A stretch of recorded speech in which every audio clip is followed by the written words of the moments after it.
es reducir el número de muertes en el ámbito quirúrgico. Cuando se empieza el paciente el proceso de atención quirúrgica, en realidad tiene que pasar por muchas etapas, ¿no?, de preparación, como ya ustedes probablemente lo han visto, ¿no? Y en realidad hay muchas cosas que tiene que hacer el paciente antes de ser operado, y durante muchos años se descuidó mucho ese proceso, ¿no? Y como consecuencia pues hubieron muchas muertes que pudieron haber sido prevenidas, en algunos casos algunos pacientes que quedaban con alguna incapacidad que también pudo haber sido prevenido, ¿no? Entonces el objetivo de la clase es ver la importancia, ¿no?, y las herramientas que tenemos para poder hacer que se disminuyan estos problemas y estas consecuencias que pueden ser mortales para el paciente, ¿no? ¿Son errores médicos? Sí, son errores médicos, y luego vamos a ver algunos ejemplos de esta definición de los errores que nosotros cometemos, ¿no? Pueden ser evitables, también pueden ser evitables, ¿no? ¿Cuáles son los errores más frecuentes? Seguramente ya lo han escuchado, ¿no? Que se dejen gasas dentro de los pacientes, en algunos casos, a veces incluso pinzas, de forma no programada, ¿no? ¿Por qué? Porque también a veces dejamos gasas y pinzas de forma programada, por ejemplo, cuando hacemos las cirugías de control de daño. Esas cirugías se realizan en los pacientes que son prioridad 1, y tú sabes que estás dejando una cantidad determinada de gasas, algunas incluso gasas clampadas, pero sabes que ese paciente se va a reglaparotomizar a demanda y de forma programada, y sabes que tienes que colocar en el reporte operatorio la cantidad de gasas y pinzas que estás colocando y dejando en cavidad, ¿no?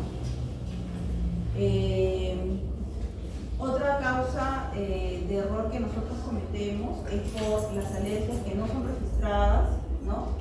Y cirugías en los sitios operatorios equivocados, ¿no? Ya hace años hubo un caso muy que desgraciadamente fue muy publicitado de manera inadecuada, porque se realizó una cirugía en una pierna que aparentemente no era la adecuada, y al final el médico quedó inhabilitado. Entonces, para esto, este es el objetivo de la seguridad del paciente, no de todos los trabajos que se han hecho, ¿no?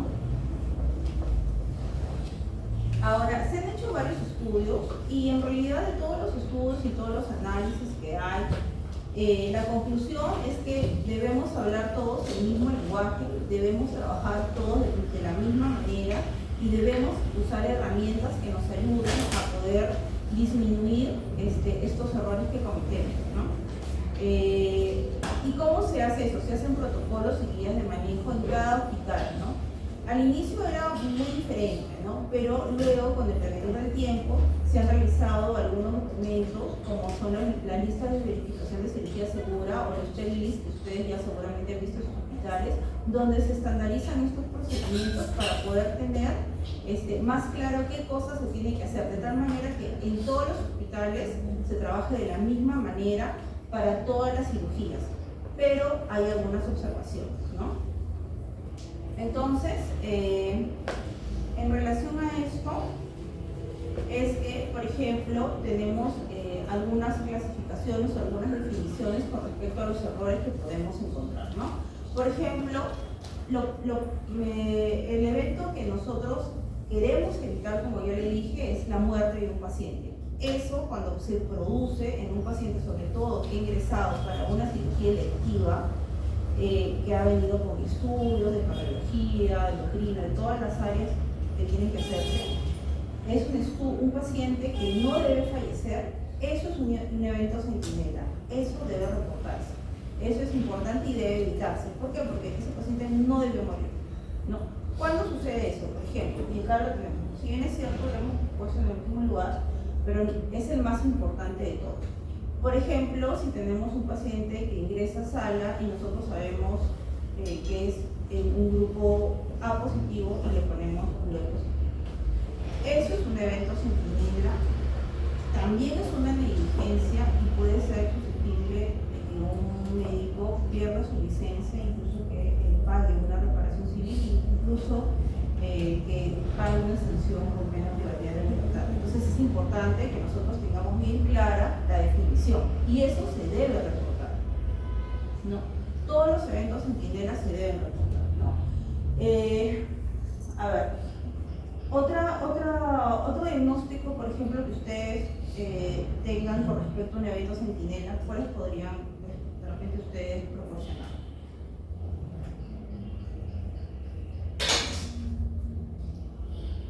A ver,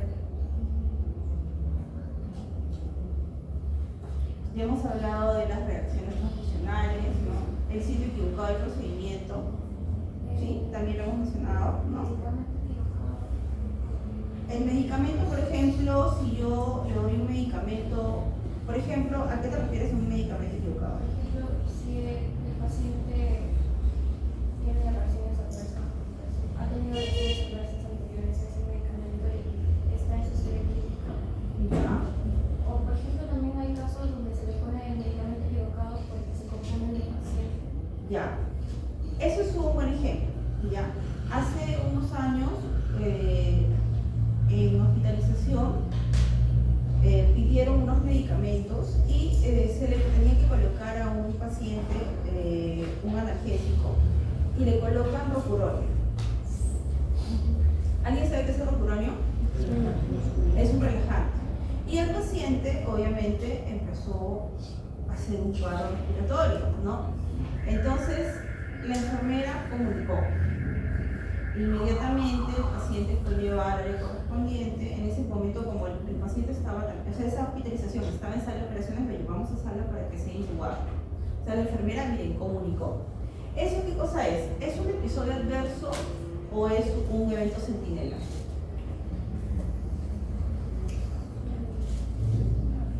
Adverso. Porque prevenible o no prevenible. Adverso. Mira, prolonga la hospitalización. El hecho de que el paciente le hayan puesto un rocuronio va a prolongar la hospitalización, le va a producir una incapacidad o le hubiera podido producir la muerte. No, la muerte. La muerte, ¿no? No es lo mismo que yo le coloque a un paciente que es alérgico a la penicilina y por error, ¿no? Le coloco el medicamento y lo detecto. Si es que lo detecto, ¿qué cosa tengo que darle? Hidrocortisona, ¿no? ¿Eso qué cosa es? Adverso. Adverso. Y lo corriges, es un episodio adverso. Puede quedarse prolongada la hospitalización, puede verse prolongada porque sí, de repente tú agarraste y oye, me equivoqué, pero no le vas a dar la alta a ese paciente, ¿no? Vino, se operó de algo, por error te equivocaste, el paciente hizo una reacción alérgica y el paciente va a tener que seguir quedándose, pero no murió. Lo detectaste y lo trataste, ¿no? Ya. Por ejemplo, si viene un paciente ustedes están de guardia, ¿no? Y el paciente tiene que operarse de una apendicitis, ¿no? Y son ustedes los únicos que están ahí, ¿no? Y yo estoy encargada de guardia, ¿no? Entonces les digo, ya, toma mi sello. Que ya lo habrán visto, ¿no? Eso puede suceder en algunas veces, ¿no? Entonces, y ustedes evalúan un paciente, varón de 15 años, con dolor en la fosa ilíaca derecha, de 24 horas de evolución, ¿no?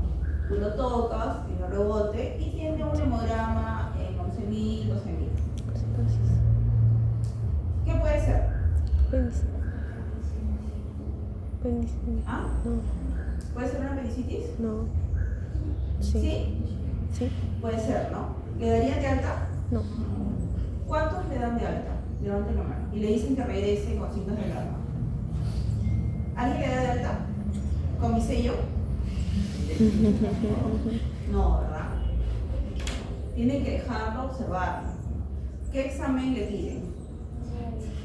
Una ecografía. Una ecografía, un hemograma. ¿Me comunica o no me dicen nada? Sí. Sí. Me comunican, ¿no? Pero si yo te digo, dale de alta, ¿de quién es la responsabilidad? ¿De ustedes o mía? Usted. Mía. ¿Es negligencia? Sí. Es mi negligencia. ¿Ya? Entonces, eso es para que les quede claro, ¿no? Ustedes hasta ahorita no tienen ninguna responsabilidad. Si ustedes ya son médicos generales titulados, ¿no?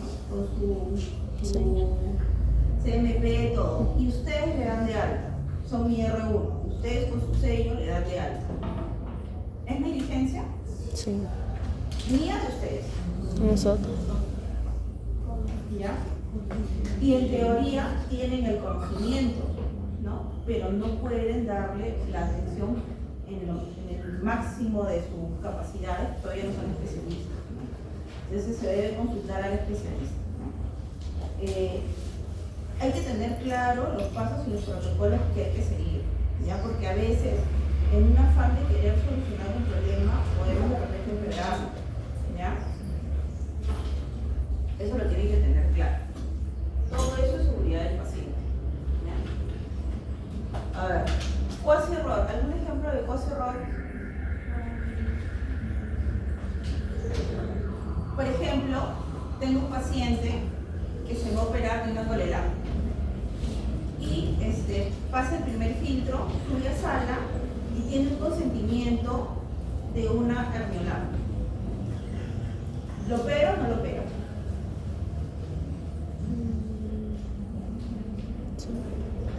Lo opero de una hernia, aunque él se viene a operar de una coledotomía.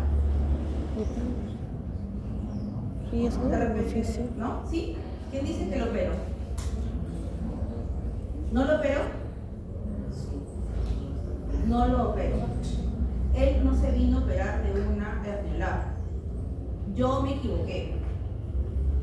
¿Y yo lo puedo corregir? Sí. Sí, yo lo puedo corregir y cambiar ese consentimiento. Estoy operando a un paciente. Ya. Lo voy a operar de una restitución por una colostomía. Y entro a sala, ¿no? Y veo que ese paciente, porque tenía una enfermedad diverticular, ¿no? Cuando entro a sala veo que no se ha solucionado cuando hice la primera parte, no saqué la parte solamente que está afectada, y que tiene una enfermedad diverticular en todo el colon. Pero lo programé para una restitución. ¿Le saco todo el colon o no le saco? No.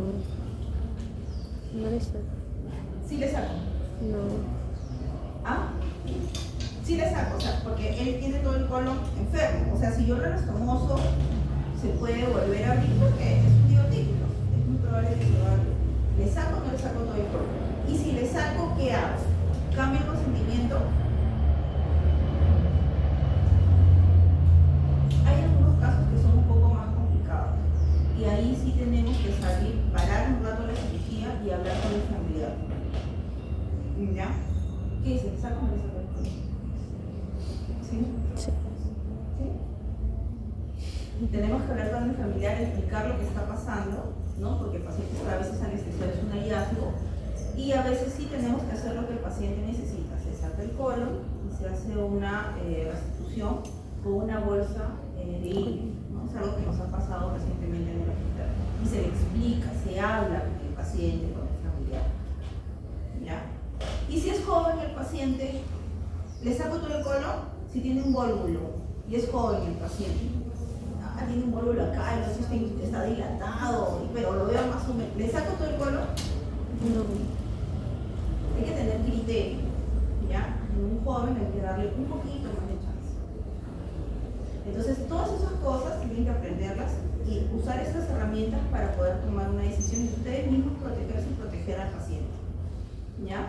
Son cosas que van a ir viendo un poco más en la práctica diaria. Entonces, acá tenemos el famoso modelo de Donabel, ¿no? Estructura, proceso y resultado, ¿no? La estructura, ya saben, es el hospital, con su sala, todo. Proceso. El resultado, ¿qué queremos evitar? Que el paciente se muera.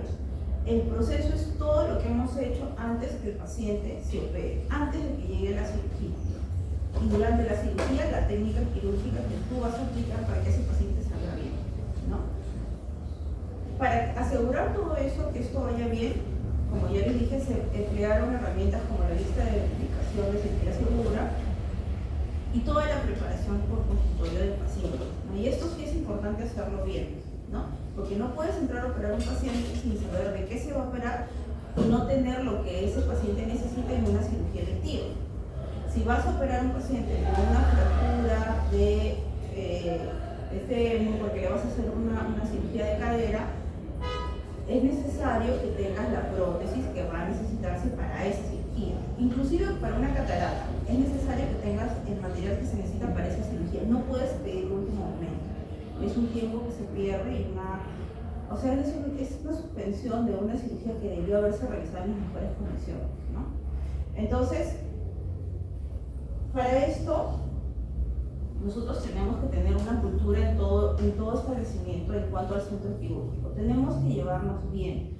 Ya se tienen que acabar esas poses de división y de peleas entre especialistas. O sea, ustedes tienen que ser mejores que nosotros, ¿no? Me acuerdo que yo tenía mis maestros que decían, ¡ay, esos anestesiólogos! ¡Ay, esos clínicos! ¿No? O sea, ustedes no deben hacer así, o sea, deben juntarse, deben promover que trabajen todos en equipo porque finalmente el paciente es el más beneficiado. La comunicación es lo más importante para que ustedes puedan tener un paciente que se recupere. Todos quieren tener un paciente que salga una cirugía exitosa, o sea, si quieren brillar, ustedes como médicos, como cirujanos, tienen a veces necesidad de coordinar con otro médico, otro especialista, el paciente es beneficiado. Entonces, siempre debe haber una priorización de esta seguridad en todos los niveles. En el centro quirúrgico trabajamos con las enfermeras, el anestesiólogo y los técnicos, ¿no? Los cirujanos también. Entonces, a veces durante la cirugía sí hay problemas, ¿no? ¿Por qué? Porque a veces no estamos atentos a todo lo que se necesita para poder hacer esta cirugía, ¿no? Entonces, todos deben conocer de qué se va a operar el paciente, ¿no? Cualquier problema, cualquier situación que sea adversa, tienen que comunicarse. Se han hecho estudios donde dicen que es más fácil que un cirujano le diga a la enfermera lo que necesita o lo que está viendo, incluso que la corrija, versus que una enfermera se lo diga al cirujano. Por lo general no somos tan receptivos entre la corrección, ¿ya? Pero sí lo deben hacer. Por lo general rechazamos esa corrección, pero eso es importante de hacer, ¿ya? Por ejemplo, estamos en sala y decimos, ya vamos a cerrar al paciente, conteo de gases. Doctor, no encuentro una gasa. ¿Qué es lo que se tiene que hacer? Buscar la gasa. ¿Y si no encuentra la gasa? Abrir. No se puede cerrar al paciente. Tienes que llamar a rayos para que tome la placa hasta que se encuentre la bendita gasa, ¿ya? Pero no se puede cerrar al paciente sin que una gasa no esté. Una pinza, una aguja, lo que sea. Y desgraciadamente eso sí sucede, ¿ya? En la laparoscopía, ¿puede pasar? ¿Metemos gasas en las cirugías laparoscópicas? Sí. Sí, ¿verdad? Entonces también ese conteo es importante, ¿no? Cuando haces una laparoscopía, entras con tu broca, con tu cámara, revisas todo, metes gasas, y también ese conteo es importante, no es menos importante, ¿ya? Entonces acá están algunas cosas, herramientas que se crearon para poder darle mayor seguridad a los pacientes, ¿no? Priorizar la seguridad en todos los niveles, reconocer el riesgo para todo este proceso que estamos haciendo, ¿no? Crear un entorno no punitivo, o sea, que no sienta que el personal no sienta que se le va a castigar, ¿no? Que se le va a sancionar porque hay algún problema, fomentar la colaboración entre todos y asignar recursos para poder hacer ese trabajo en equipo, ¿no? Ahora, ustedes van a ver que en diferentes hospitales, con respecto a las licenciadas de sala, hay licenciadas que se encargan de instrumentar y otras que se encargan de circular, ¿no? En algunas instituciones la que circula es una técnica, ¿no? Eso, si bien es cierto, reduce el costo, en teoría nos da más seguridad que sean dos licenciadas las que van a poder hacer este trabajo, porque son especialistas, en teoría son profesionales un poco más responsables, y hay estudios que dicen de que este simple hecho de colocar dos licenciadas reduce el riesgo de cometer algún error durante la cirugía, ¿ya? Ahora, entonces, ¿qué tenemos que tratar? Tratar que los cirujanos se adapten mejor a estas situaciones, ¿no? Porque sí es cierto, somos bastante reacios a emitir a veces algunos errores. Incluso en la técnica quirúrgica, a veces cuando el otro cirujano dice, oye, mejor anda por acá, a veces lo rechazamos. Ustedes ustedes lo van a ver en sala, ¿no? ¿Se debe mantener una jerarquía en el quirófano? Sí, pero con respeto y con las normas adecuadas. No puede haber gritos, insultos, no puede haber ningún acto que esté fuera de lo normal, ¿no? Y cada personal dentro de sala debe hacer las cosas que se están encargados. O sea, no puede ser que un anestesiólogo no esté en sala, salga, vaya a otro lado, que la enfermera se vaya, porque ahí es donde vienen los problemas, ¿ya? Entonces, la mayor causa de estos problemas o de errores que se cometen durante la cirugía es por el factor humano, ¿no? Por un liderazgo que no es adecuado y porque no se comunican, como dijimos inicialmente. Miren, solamente por no hablar es que hay personas que se mueren, ¿no? Entonces, ¿qué es lo que tenemos que mejorar? El trabajo en equipo, tener un buen clima laboral, mejorar las condiciones de trabajo, que bueno, eso ya es un poco más grande, y generar que los médicos o el personal de salud se sienta satisfecho, feliz con lo que está realizando. Todo eso va a ayudar a que esta seguridad del paciente, este trabajo, estos protocolos que se están realizando en todos los hospitales, que deberíamos hacer igual en todos los hospitales, llegue a buen puerto, ¿ya? Entonces, como ya ven, como les mencioné, ¿no? Siempre hay problema, o sea, la enfermera recepciona mejor lo que nosotros le decimos versus lo que las licenciadas nos dicen. Nosotros por lo general, o sea, las rechazamos un poco. Eso no debería suceder. Hay que escuchar un poco, ¿no? Ahora, hay 5 puntos que no deberían dejar de hacerse cuando uno habla de seguridad del paciente. Primero, la identificación del paciente. Eso es importante, ¿no? Y la identificación del personal que va a intervenir en la cirugía. Si nosotros no sabemos qué paciente es y qué procedimiento se le va a realizar, no deberíamos iniciar una cirugía, ¿no? Hay un tiempo entre que se hace esta primera parte del checklist, ¿no? Y que se inicia la cirugía, que es un tiempo que nosotros debemos tomarnos, ¿no? Es un tiempo fuera, normalmente son 2 minutos, ¿no? Y eso para qué? Justamente para reconocer lo que falte para poder iniciar la incisión de la cirugía, ¿ya? También es importante saber si el paciente va a requerir o no va a requerir el uso de antibióticos. Por lo general, cuando se va a usar una prótesis, es que nosotros le damos antibiótico al paciente. Por ejemplo, las hernioplastías, o las cirugías de prótesis de cadera, o las cirugías por cataratas, con retraso ocular, ¿no? Versus las colecistectomías, que en realidad no está tan indicado colocar antibióticos, ¿no? Y se debe identificar cuáles son los problemas potenciales. En la identificación de los problemas potenciales, acá tenemos que hablar claramente de 2 cosas. Primero, si va a haber sangrado durante la cirugía o no va a haber sangrado, porque tienen que prepararse la cantidad necesaria para poder generar una transfusión, ¿no? Normalmente, si nosotros pensamos que va a sangrar más de 500 mililitros, ya tenemos que preparar al paciente con un paquete globular en banco de sangre por si es necesario, ¿no? Y la otra actividad que se tiene que, o la otra complicación que se tiene que prevenir es las tromboembolias, ¿no? Para esto se han hecho algunos estudios con referencia a las tromboembolias, ¿no? Algunos han evidenciado que el uso de las medias compresivas es muy bueno. O sea, el vendaje, esa venda que le ponemos, eso no ayuda mucho. Es mejor las medias compresivas. Sin embargo, el costo es bastante elevado, en algunos casos es 300 o 400 soles y algunos pacientes no pueden solventar, ¿no? Tiene que ser absolutamente necesario en los pacientes que son obesos mórbidos, porque recuerden que esos pacientes tienen mucha facilidad para hacer émbolos, ¿no?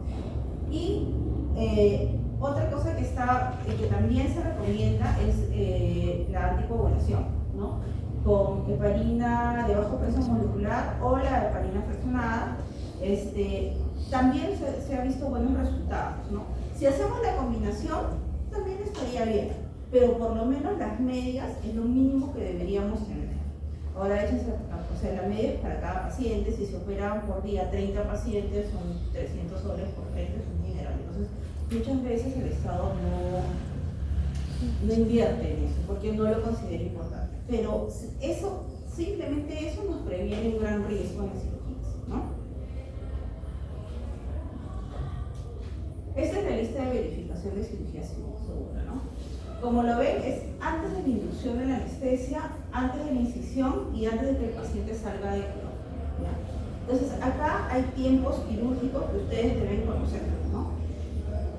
Cuando nosotros programamos a un paciente, el paciente primero es llamado a sala de operaciones. Ese es un tiempo. Una vez que el paciente llega a sala de operaciones, a centro quirúrgico, tiene que ingresar a sala de operaciones, ¿no? Llega al centro quirúrgico, luego va a ir a la sala donde se va a operar. Cuando llega a la sala que se va a operar, la sala de operaciones, hay un tiempo en que se monitoriza al paciente. La literatura dice que entre 3 a 5 minutos le ponen las funciones vitales, ¿no?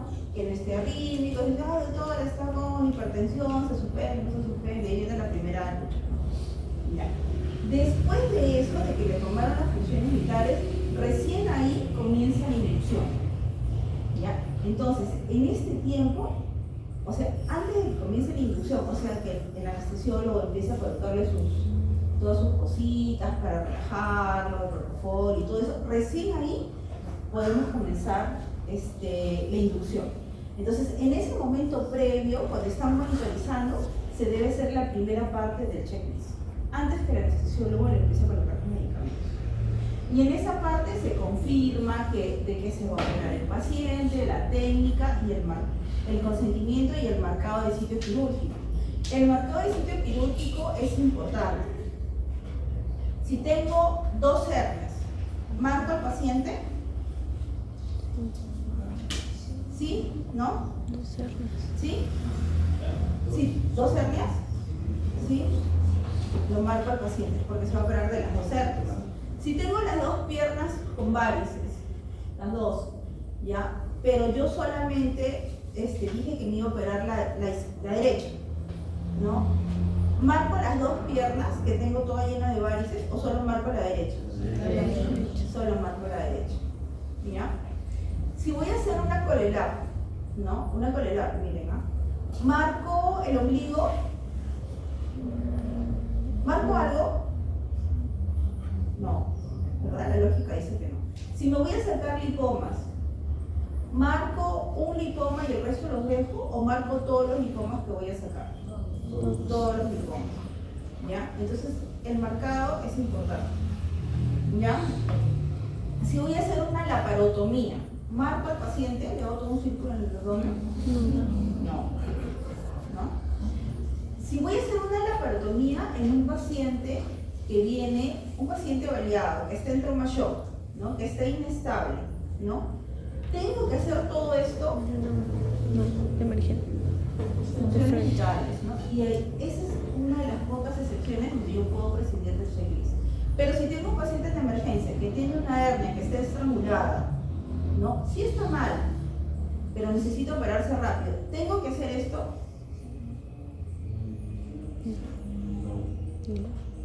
Una hernia estrangulada. ¿Le hago checklist? Sí. Aunque esté estrangulada, mira, estrangulada, o sea, está con necrosis, sufriendo, ¿no? Solo los pacientes prioridad 1. Solo los pacientes prioridad 1, ¿no? Puedo prescindir de esto. Solamente en ellos. En el resto, sí.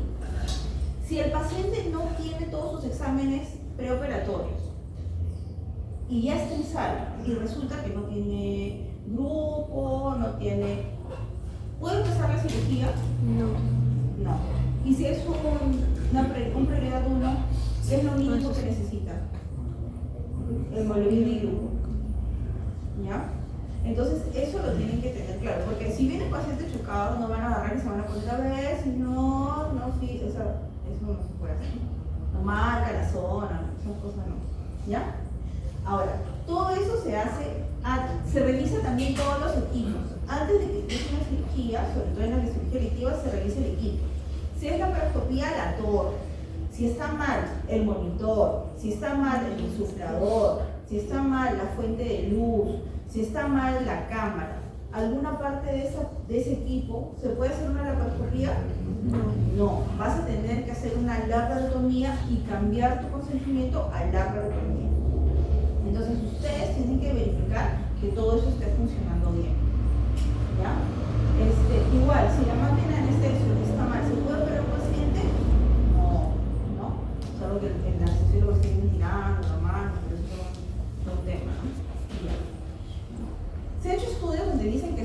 teniendo el pulsioxímetro, eso nos da un rango de seguridad en cuanto a las probables complicaciones del paciente. ¿Cuál podría ser la complicación en un paciente que el anestesiólogo tiene que intubar y que se tiene que operar, que sea muy grave y que no tenga que ver con la cirugía?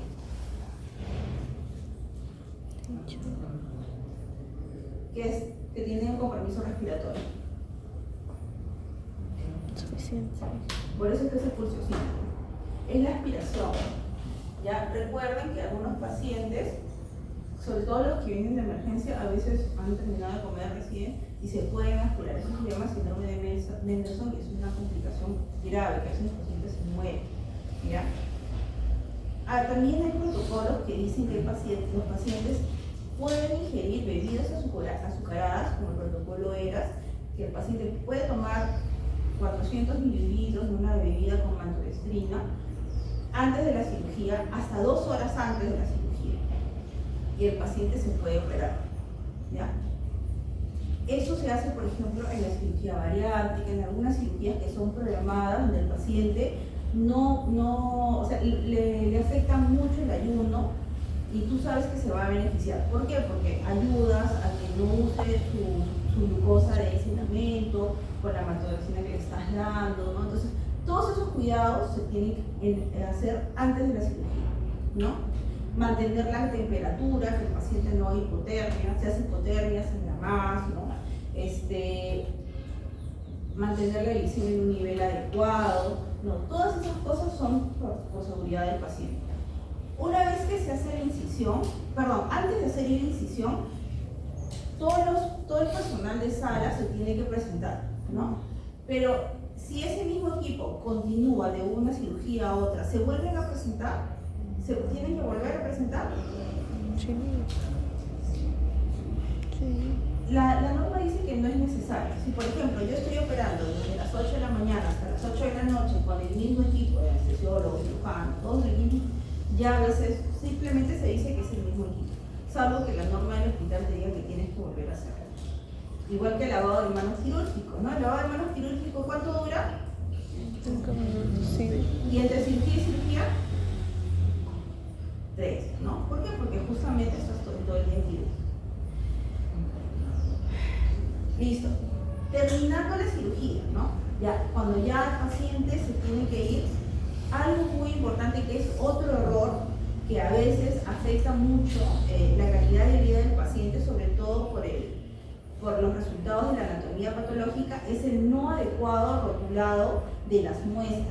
A veces se pierden las muestras. Imagínate que es un cáncer de algo y tú agarras y no le sacaste la muestra, no lo rotulaste bien y la muestra se pierde.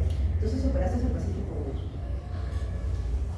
Antes que me olvide, hay otro detalle más que es importante y que eso debería ser una norma en todos los hospitales, no sé si en todos los hospitales se hace.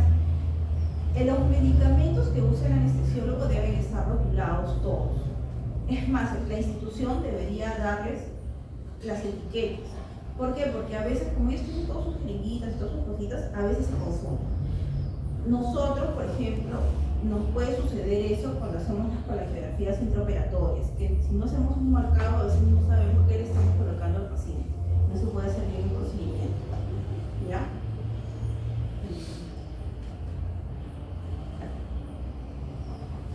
Este es el checklist que estuvimos nosotros manejando hasta hace unos meses, que era manual, ¿no?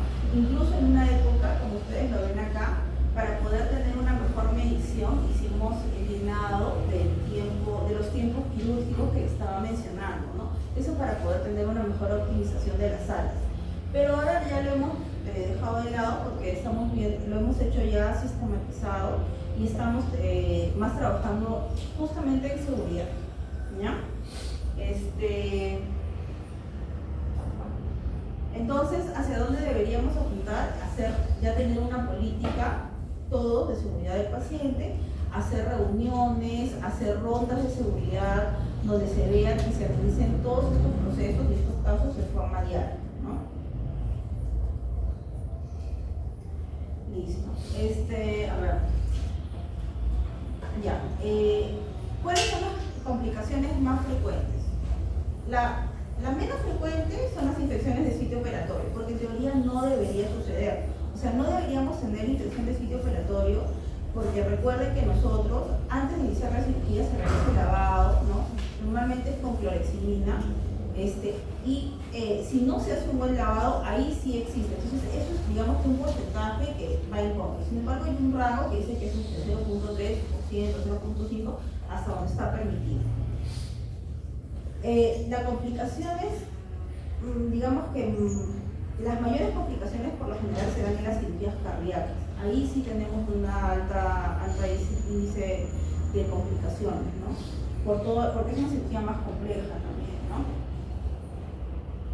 ¿Qué pasa si se complica un paciente? Se prolonga la estancia, puede haber un aumento de la mortalidad, ¿no? No deberíamos tener mortalidad en los indicadores, no debería estar registrado, ¿no? Hay indicadores, los indicadores son, digamos que los porcentajes que nosotros debemos evaluar de forma mensual o semestral o anual, ¿no? Por ejemplo, y que nos dicen cómo estamos yendo, ¿no? Por ejemplo, ¿no? En la hospitalización, un paciente no puede estar más de 6 días hospitalizados. Ese es un indicador, por ejemplo. En sala de operaciones, ¿qué evaluamos? Que los pacientes no puedan en el postoperatorio o en el intraoperatorio inmediato, porque el objetivo de la cirugía es salvarle la vida. Eso, si alguien se muere, es un mal indicador, por eso es un evento sentinela. Sin embargo, evaluamos la mortalidad, si es que hay alguna complicación con una mortalidad, hasta 30 días después de haber sido realizada la cirugía. En otros lugares es hasta 90 días, a veces depende mucho de la institución. Vemos mortalidad, vemos complicaciones como las tromboembolias, también hasta 30 días después de la cirugía. Infecciones de sitio operatorio, ¿no? Reingresos, o sea que un paciente regrese de su casa, lo operas hoy, se va mañana de alta y regresa hasta 30 días, también es algo que hemos hecho mal nosotros. Que se reopere. Si un paciente, yo lo opero hoy y se opera y no sale el paciente, no está yendo bien ese paciente y ese paciente se tiene que reoperar, es un índice, es un indicador de que hemos hecho algo mal. También eso se mide más o menos hasta los 30 días, que son las relaparotomías. Pero hay relaparotomías, como ya les mencioné, que son relaparotomías programadas o a demanda. Esas no entran dentro de este contexto. Entonces hay que tener bien clara esa definición. Si un paciente entra, por ejemplo, para operarse de una hernia que está incarcerada, no estrangulada, incarcerada, se redujo y regresa la siguiente semana porque la paciente o el paciente se complicó y hay que volver a operarlo, eso es un indicador de que hemos hecho algo mal durante la cirugía. Tenemos que analizar ese caso y evaluarlo para que eso no vuelva a suceder. No con carácter punitivo de sancionar al cirujano, que probablemente va a pasar, sino con el carácter de que, con la visión de que eso se corrija, ¿no? Ya sea que haya pasado cualquier cosa, ¿ya? Entonces todos esos casos que son complejos se tienen que evaluar y se tienen que revisar. Ahorita nosotros tenemos un par de casos que estamos revisando, porque sí es cierto, algo hemos hecho que no está del todo bien. Desde la técnica quirúrgica hasta de repente la elección de materiales que hemos usado, todo eso puede estar influenciado, ¿ya? Listo. Entonces, acá este es más o menos un resumen de lo que hemos conversado, ¿no? ¿Qué cosa evaluamos nosotros? Si recibe antibiótico, no recibe antibiótico el paciente, qué antibiótico elegimos, ¿no? ¿Cuánto tiempo se dio antibiótico al paciente, ¿no? Si le medimos la glucosa, ¿no? Con respecto al vello abdominal, ¿no? Ya no o sea, como ustedes saben, no se recomienda que se haga rasurado, ¿no? Puedes hacer el retiro del vello, o sea, no lo puedes rasurar con esas cuchillas. Puedes pasarlo con algo descartable previamente a la cirugía, pero no lo puedes arrancar ni nada. ¿Ya? Eso es importante. Si tú ves que tiene demasiado vello, si es que es algo pequeño, no lo vas a estar rasurando al paciente, no está recomendado. ¿Qué más? La normotermia, como les vuelvo a repetir, la preparación del colon para las cirugías del colon no están, o sea, que un colon no esté preparado para una cirugía por un trauma es algo habitual, ¿no? O sea, tienen que ver con un PAP y justo te tienen que hacer una colostomía, obviamente el colon no va a estar preparado. ¿Es lo mejor que esté preparado? Sí, pero tampoco es una contraindicación, ¿ya? A ver, y las prevenciones de las tromboembolias, ¿no? Acá justo estamos mencionando las trombosis venosas, ¿no? El dar las heparinas, ¿no? Prevenir los eventos cardíacos, ¿no? Y en general todas las medidas que ya hemos conversado hace un momento, ¿no? Ya. Eventos quirúrgicos que no deberían suceder. Eso es lo que no debería pasar, ¿no? Operar algo que no debemos operar, en una parte que no debemos operar y a la persona que no debemos hacer. También dejarle objetos adentro del cuerpo, ¿no? Y como les dije, que un paciente fallezca durante la cirugía por un procedimiento que no ha debido causarle la muerte. Por ejemplo, una cirugía de estas de otorrino donde hacen correcciones de los tabiques nasales. Eso, un paciente no debería fallecer por eso, ¿no? Por una cirugía de cataratas tampoco. O sea, todos los pacientes que no son complejos y que no tienen que son jóvenes y que no tienen otras comorbilidades no deberían fallecer. Si han fallecido ha sido porque hemos elegido mal al paciente, no se ha hecho bien los estudios o porque algo mal hemos hecho durante la cirugía, ¿ya? Ya, desde hace un tiempo en Lima se ha estado hablando de la Young Commission para hacer ver si se puede acreditar los centros quirúrgicos de diferentes hospitales, ¿no? Hasta donde tengo entendido está aprobada, o sea, se ha pasado la acreditación la clínica internacional y en los hospitales, los que son la APP, el CALI y el Niño de San Borja, ¿no? En hospital hemos tratado, pero todavía nos faltan algunas cositas. Y miren, ellos, o sea, piden pocas cosas en teoría, pero que son de bastante trabajo de comunicación. Que es, primero, tener una correcta identificación del paciente. Eso se hace con las pulseritas, ¿no? Y haciendo una buena historia, ¿no? El marcaje del sitio quirúrgico, que es lo que hemos mencionado. Tener esa lista de checklist, la lista de verificación. Ellos hacen un comparativo, ellos eligen al azar y van viendo quién tiene y quién no tiene estas listas de verificación y que además estén selladas, porque a veces están, pero no están selladas, o a veces no se ve bien el sello, o a veces lo selló un cirujano y no lo selló otro cirujano. Ojo que a veces hay cirugías que se realizan con más de una especialidad. Cuando son dos especialidades las que intervienen, los dos cirujanos de las diferentes especialidades deben sellar y firmar, ¿no? Después, confirmar la disponibilidad de todos los documentos y todos los estudios que sean necesarios. Me refiero a que, por ejemplo, si le han hecho una tomografía, esa tomografía debería estar en sala de operaciones el día de la cirugía. No debería estar en su habitación.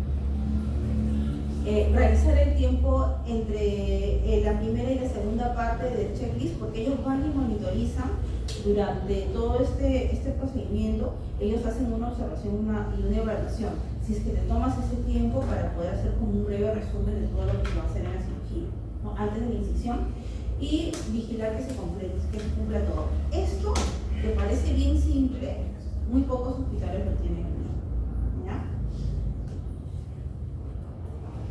Por último, la vía aérea. Yo supongo que esto yo también lo he revisado. Esto es muy importante, ¿ya? Tener una adecuada visualización de toda la cavidad oral, de todas las formas vocales y todo eso, nos ayuda mucho a prevenir que hayan problemas de aspiración durante la cirugía. Como ya les expliqué, esta es una de las complicaciones que pueden llegar a ser mortales. Si no tenemos una adecuada evaluación del anestesiólogo antes de que se realice la cirugía, nosotros en realidad estamos propensos a que durante el momento más crítico, si tenemos un paciente que vamos a operarlo con una anestesia regional, como por ejemplo en la CEA, si necesitan intubarlo, no lo va a poder intubar el paciente, ¿ya? Si es que es un paciente que no se le ve bien. Entonces tienen que hacer estudios, hacerle todo lo que sea necesario. Si el paciente necesita algún otro elemento como los videolaricoscopios que son necesarios para poder intubar a los pacientes de tipo 4, pues no se ve muy bien, entonces se debe requerir para poder hacer la cirugía. cirugía. No solamente importa los implementos quirúrgicos, importan también las cosas que necesita el anestesiólogo. ¿Ya? A ver, vamos a ver. Entonces, redondeando, ¿no? Si nosotros estamos en una cirugía, ¿ya? Estamos en una cirugía y estamos terminando. Estamos en una cirugía y en la cirugía vemos que estamos operando al paciente, todo, y, por ejemplo, el equipo de la laparoscopía deja de funcionar, ¿no? ¿Qué tenemos que hacer? Reconvierto. Convertir, ¿no? ¿Eso qué significa? Que tenemos que retirar todo, ¿no? ¿Se tiene que volver a hacer el checklist? ¿No? Sí, ya se conoce. No. Pero sí se tiene que hacer el conteo de gas análisis. Porque vamos a pasar de una cirugía laparoscópica a una cirugía abierta. Convencional. ¿Ya? Si durante la cirugía vemos que el paciente empieza a desaturar, ¿no? Empieza a tener un problema de desaturación, el paciente no está ventilando de una manera adecuada, ¿no? Y se da cuenta la enfermera que no está ventilando. Lo tiene que decir, no lo tiene que decir, lo dice, ¿a quién se lo dice? Anestesiólogo. ¿Al cirujano o al anestesiólogo? Anestesiólogo. Anestesiólogo. A los dos. ¿A quién? ¿Al cirujano? A los ¿O al dos. anestesiólogo? Anestesiólogo. ¿Cuántos dicen cirujano? ¿Cuántos dicen anestesiólogo? Anestesiólogo. Ahora me dicen que el anestesiólogo. Si está en sala, anestesiólogo. Él tiene que decir a los dos. Para eso la enfermera circulante tiene que estar atenta. ¿Ya? Si es que, ¿por qué? Porque los dos tienen que saber, probablemente haya pasado algo en lo cual el cirujano tiene que detenerse y no seguir operando por alguna razón, y el anestesiólogo tiene que verificar que esté bien sus tubos, todas sus cosas, ¿no? A ver, algún otro ejemplo. Ya no se me ocurre más. A ver.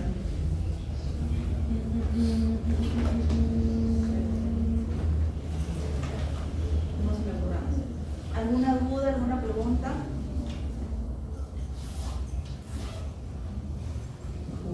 ¿No?